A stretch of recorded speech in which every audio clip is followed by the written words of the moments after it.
Let's talk about hackers. Now, mostly we hear that term in relation to illegal activity, people who have accessed computers at stores, banks, governments, companies, and stolen money or information or just messed things up. But in the tech community, hacker has a broader meaning. These are the folks who use their skills, their curiosity, their independent streak to take apart technology, see how it works, see what they can do with it, outside the parameters, outside the box. Twitter founder Jack Dorsey says he came out of St. Louis's hacker community and says if a city wants to be a tech leader, an innovation center, one of the things it has to have is a vibrant hacker community, because out of that might come the next big thing. Case in point, a couple of guys we met at the St. Louis Startup Challenge event. This is where local innovators and entrepreneurs demonstrate and pitch their products, their apps, their inventions. What do you want to make? Okay. Scott Rocca and Doug Muncie were there. They're founders of a startup called Griffin 3D, a company making high-quality, affordable desktop 3D printers right here in St. Louis. The mini is $800. Big guy here is $1,000. So it's not. Price is not unreasonable. And keep in mind, that's what a lot of people were paying for their first VCRs, their first DVD players. We're going to visit their factory, if you can call it that, and talk about the business plan. But what really interested me is how all this got started. It's a story that offers a peek into the local hacker community.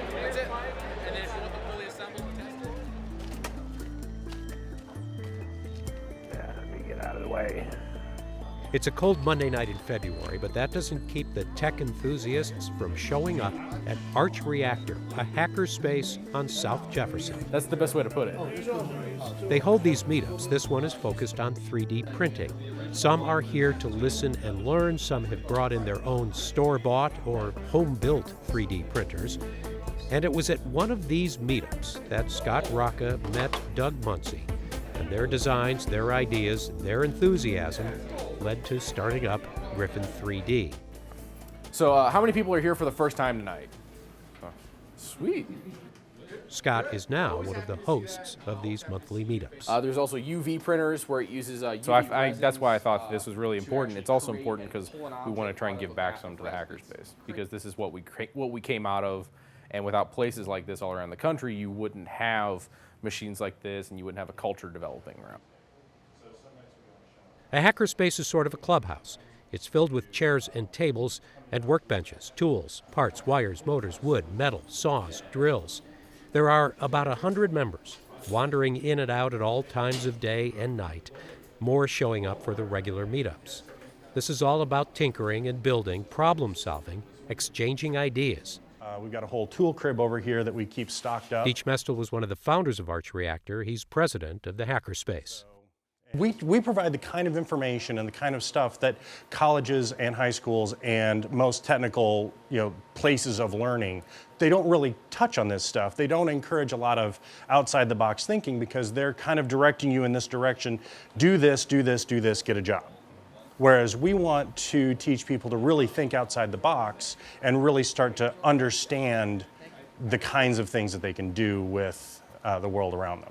You'll see people scattered all across these tables or over in the wood shop or in the lounge working on different kinds of stuff. So whether that's programming, creating circuit boards, tearing apart machines, doing whatever they want.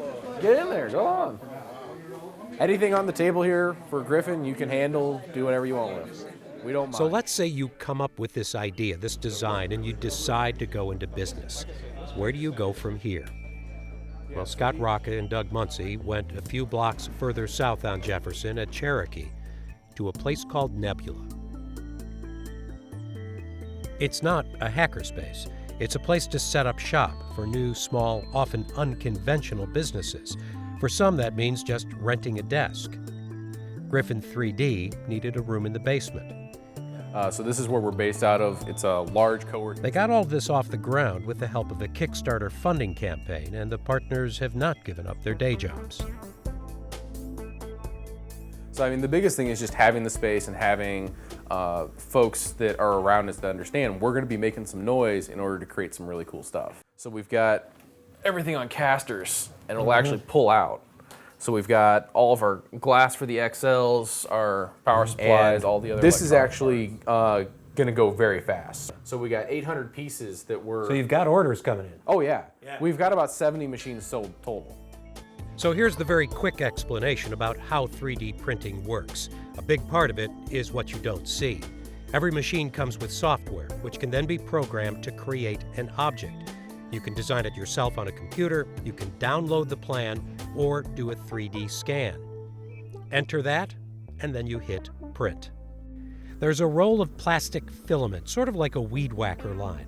It's fed to a moving nozzle where it is heated and laid down layer by layer by layer. The thinner the layers, the more detailed, the higher the resolution. These are not demonstration models. They're actually part of the factory. They're making pieces that will go into the new printers, which can be bought as kits or fully assembled. There's so much that you can do with them, and they're such a flexible tool that Wherever he goes with his printers, Rocca brings along all kinds of things the printers have made. Most of it's fun stuff, quirky stuff. But manufacturers are using these printers to create prototypes, making molds for mass production of parts. Even body parts. You can hardly keep up with what they're doing in the medical field. So you can actually pick up objects pretty easily with it. It's probably going to take some time before we all have a 3D printer at home, but remember, there was a time when we were told the home computer was coming and we didn't really know how we'd be using it. It's not to say that Griffin 3D is the next Apple, but that product famously came out of somebody's garage. And before that, Steve Wozniak was just hanging out at a Silicon Valley computer club with like-minded people, hackers of the day, bringing in their stuff and their ideas, long before the rest of us had any idea what they were up to.